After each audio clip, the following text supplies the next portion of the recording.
మినిస్టర్లు సైతం ఎందుకని అంత క్రెడిట్ ఆయనకి ఇస్తున్నారు? और जो यहाँ दिखता है ना पवन, ये पवन नहीं आंधी है।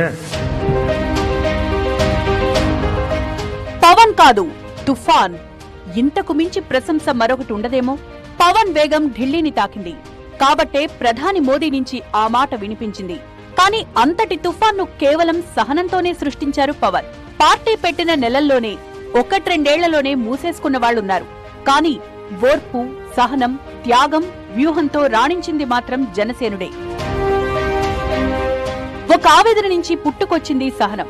2019లో పోటీ చేసిన 2 చోట్ల ఓడిపోవడంతో రాజకీయాల్లో తన స్థానమేంటో అర్థం చేసుకున్నారు.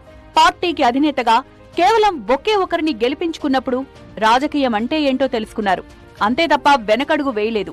ఓర్చుకుంటూ నేర్చుకుంటూ గెలుపు దారిలో సాగిపోవాలి అనుకున్నారు. ఆ దారిలోనే తానో మాట చెప్పారు.